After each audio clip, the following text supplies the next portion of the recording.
Bonjour et bienvenue sur ma chaîne Sandra by Faith. Je m'appelle Sandra et je suis de retour aujourd'hui avec une nouvelle vidéo. Je me suis mise en mode posé parce que je veux que ça soit une vidéo en mode chit-chat en fait, tu vois. Mais bon, c'est une vidéo quand même que j'ai préparée. Même si le cahier est de l'autre côté, je vais vraiment essayer d'aller en mode avec mes notes. C'est mieux parce que si je l'ai préparé, c'est pas pour aller en mode freestyle. Hein. Alors, donc, comme tu l'as vu dans le titre de la vidéo, aujourd'hui, je vais te parler de bons mais pas éligibles. Pourquoi? Parce que, eh bien, il se trouve que c'est la saison des mariages, n'est-ce pas? C'est la saison des mariages et forcément, toutes les personnes qui sont encore célibataires et qui ont vraiment le désir dans leur cœur de se marier, de rencontrer quelqu'un pour pouvoir se marier et fonder un foyer, vont commencer à se sentir pas bien, vont commencer à se sentir mal. Et du coup, généralement, quand on a ce genre de ressenti, eh bien, Satan n'est pas bien loin pour venir nous faire des suggestions. Donc, des suggestions selon lesquelles, voilà, tu peux te prendre n'importe qui, il faut juste que la personne soit bonne, ou alors des suggestions pour te dire, voilà, si tu es dans une relation actuellement, mais que tu sais que cette relation n'est pas en accord avec la volonté de Dieu, tu veux quand même te convaincre que voilà, ok, même si cette personne n'est pas sauvée, qu'elle ne connaît pas le Seigneur, elle est quand même bien, c'est une bonne personne, elle m'aime, elle est patiente, elle a tous les bons caractères et tout, elle a tous les bons critères en fait qu'on peut rechercher chez quelqu'un. Mais moi je viens te faire comprendre dans cette vidéo, mon frère, ma soeur, que vraiment si tu es dans une relation actuellement où tu sais que cette relation n'est pas biblique, c'est-à-dire que c'est une relation que le Seigneur n'approuve pas. C'est une relation où tu es inégalement, en anglais ils disent unequally yoked, tu vois. Vous n'êtes pas sur la même longueur d'onde, c'est-à-dire que tu es chrétien, la personne n'est pas chrétienne et tu sais très bien en fait que c'est une relation que Dieu ne peut pas approuver, peu importe que Dieu t'ait dit que cette personne c'est la personne qu'il a choisie pour toi ou pas. Tant que cette personne n'est pas chrétienne, vous n'êtes pas sur la même longueur d'onde et tu n'as pas à être dans cette relation. Toi, mon frère, ma soeur, qui est dans une relation aujourd'hui où tu sais que ce n'est pas une relation qui est en accord avec la volonté de Dieu, mais qui ne veut pas sortir parce que tu essaies de te convaincre par tous les voies et moyens que même si cette personne n'est pas chrétienne, elle est une bonne personne et tu peux faire un bout de chemin avec elle. Pourquoi? Parce que ce qu'il faut savoir, c'est que Romains 2,14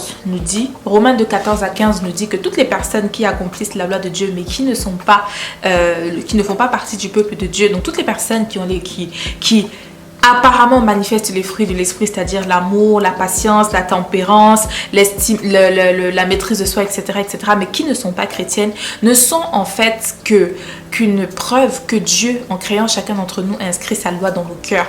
Donc ça veut dire en fait que quand quelqu'un qui n'est pas chrétien manifeste entre guillemets les fruits de l'esprit, ça veut tout simplement dire en fait qu'il ne fait que manifester en fait le caractère de Dieu qui est en lui, parce que tous nous avons été créés à l'image de Dieu et tous nous sommes des créatures de Dieu, donc tous on a un peu de Dieu en nous.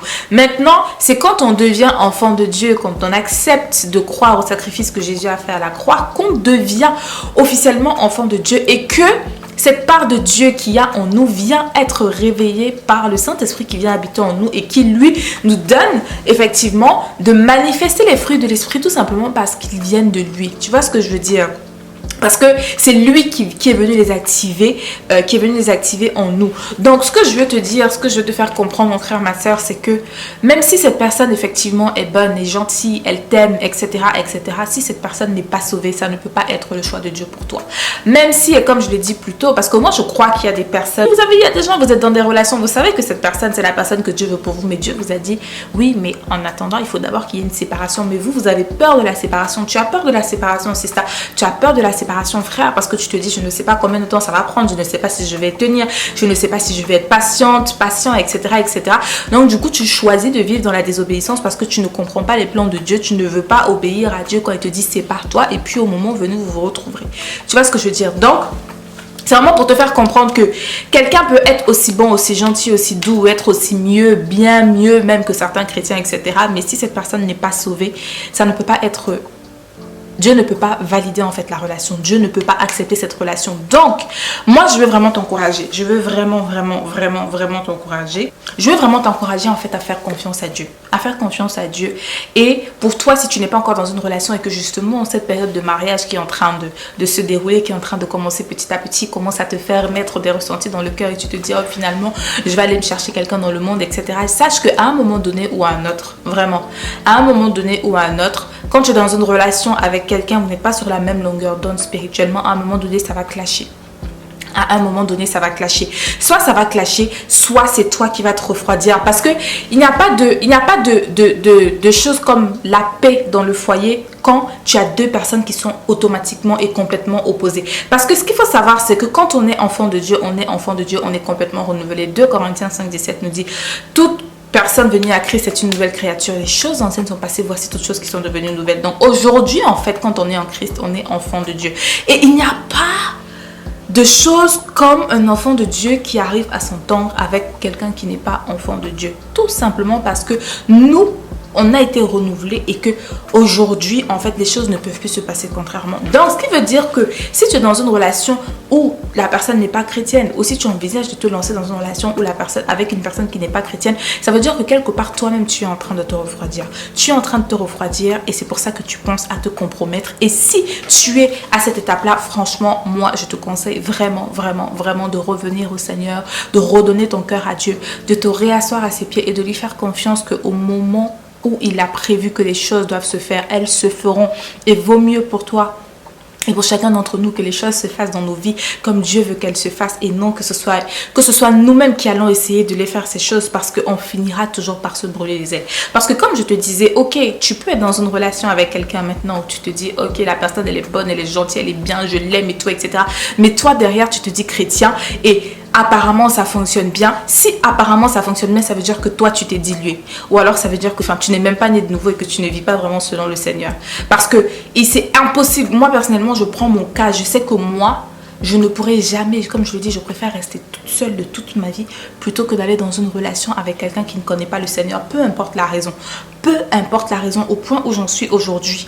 Et même quand j'ai décidé de donner ma vie à Christ et que j'ai du coup décidé de me séparer de la personne avec qui j'étais précédemment, j'étais vraiment dans une logique de me dire, Seigneur, vraiment, je ne veux plus personne dans ma vie qui n'est pas sur la même longueur d'onde que moi en fait. Tu vois ce que je veux dire? Donc, si tu envisages une relation avec quelqu'un qui n'est pas chrétien, ou si tu es dans une relation avec quelqu'un qui n'est pas chrétien et que toi tu te dis chrétien et que tout se passe bien, ça veut dire que quelque part, soit toi-même tu n'es pas chrétien, soit tu t'es dilué parce que tu t'es compromis, soit tu es déjà complètement mort spirituellement. Mais si tu as encore la possibilité de voir cette vidéo aujourd'hui au moment où je parle, c'est parce que Dieu te donne encore la possibilité de revenir à lui et de faire les choses bien comme il faut. Je sais à quel point ça peut être difficile de casser une relation. Je sais à quel point ça peut être difficile. Je sais, je suis passée par là. Mais crois-moi mon frère, ma soeur, que l'obéissance vaut mieux que les sacrifices et vaut mieux obéir maintenant à Dieu pour pouvoir récolter demain plutôt que de désobéir à Dieu aujourd'hui et pouvoir payer ça tout le reste de ta vie. Parce que ok, aujourd'hui ça peut sembler bien, mais sur le long terme, quand vous allez être véritablement éprouvé, c'est là où tu te rendras compte que, oh purée Seigneur, tu avais raison. Parce qu'il faut savoir une chose, quand Dieu lui demande de faire quelque chose, il a toujours raison. Donc, bon mais pas éligible, bonne mais pas éligible, prends-le bien en compte mon frère, ma soeur. Et je vais te donner les versets références parce que là ma caméra clignote et je ne veux pas que ça se coupe pendant que je suis en train de parler. Donc, je vais te donner les références pour que tu ailles vraiment regarder et que tu ailles vraiment prier le Seigneur avec ces versets bibliques-là et demander au Seigneur de t'enseigner par rapport à ça.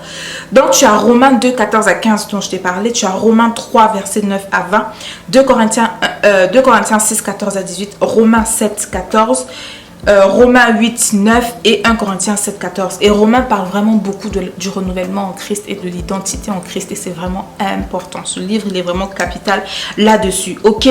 Donc, les choses que tu dois comprendre, c'est que en tant qu'enfant de Dieu, on ne peut pas se mélanger avec les personnes qui ne sont pas enfants de Dieu. Parce que c'est comme essayer de mélanger l'eau et l'huile. Tu vois? L'eau et l'huile, ça se mélange pas.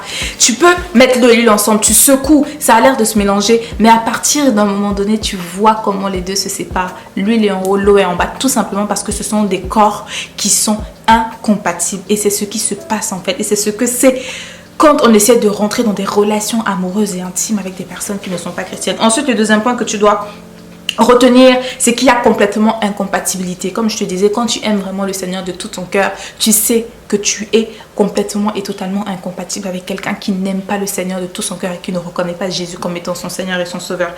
Le troisième point que tu dois retenir, c'est que tu dois choisir. Tu dois laisser le Seigneur choisir pour toi. Parce que moi, je ne crois pas en cette théorie de on a le droit de choisir avec qui on veut passer nos vies. Parce que si Dieu Parce que on sait jamais, Dieu ne va pas te donner. Bref, je ne crois pas en cette théorie. Vraiment, je ne crois pas en cette théorie parce que moi, je crois que si Dieu a eu la sagesse et l'intelligence de compter nos cheveux et de savoir exactement combien de cheveux on a, la sagesse et l'intelligence de nous donner les 5 doigts de la main et de faire en sorte qu'ils aient pas la même taille et qu'ils soient bien équilibrés, de faire en sorte que nos orteils de pied n'aient pas la même taille et qu'ils soient équilibrés, de nous donner la plante des pieds plate et pas pointue, et que Dieu a eu la sagesse de nous donner 2 yeux, 2 oreilles, une bouche, etc. Dieu a eu la sagesse de nous créer avec perfection. Je crois aussi que Dieu a la sagesse et l'intelligence de nous donner la personne avec qui nous allons matcher complètement. Mais si et seulement si on lui fait confiance. Donc vraiment, je veux t'encourager au travers de cette vidéo, mon frère, ma soeur, à ne pas t'impatienter. Ne t'impatiente pas, ne t'impatiente pas, fais confiance à Dieu, fais-lui confiance. Je sais que ça peut être difficile et je sais que ça devient d'autant plus difficile quand tu sais que tu es rentré dans une saison où là le Seigneur il veut que tu te maries. Mais ce que je sais c'est que quand on s'attend vraiment à Dieu, les choses se passent comme il veut qu'elles se passent. Alors oui, la volonté de Dieu ne fait pas toujours du sens, c'est pas toujours évident, mais Dieu sait ce qu'il fait et vraiment je nous encourage à être patients et à continuer à regarder à Dieu et à s'attendre à lui. Donc voilà, on arrive à la fin de cette vidéo. J'espère vraiment que cette vidéo aura su t'encourager, aura su te parler. Et je t'exhorte encore, mon frère, ma soeur, vraiment fais la volonté de Dieu et tourne-toi vers le Seigneur, remplis-toi de lui pour ne plus être rempli de toutes ces paroles et de toutes ces pensées qui sont charnelles et qui veulent venir te détourner de Dieu et qui veulent venir t'emmener à vivre dans la désobéissance. Et pour toi qui vis déjà dans la désobéissance, je t'encourage à revenir à Dieu et à faire ces choix-là que tu sais que tu dois faire pour aligner ta vie à ce que tu dis, à ce que tu déclares et vivre vraiment comme le Seigneur il l'attend. Donc moi je te remercie encore une fois de plus d'avoir pris le temps de regarder cette vidéo. D'ici à la prochaine fois, porte-toi bien, que mon Dieu te bénisse et don't forget, never stop walking by faith and not by sight. God bless you and faith it till you make it. Bye.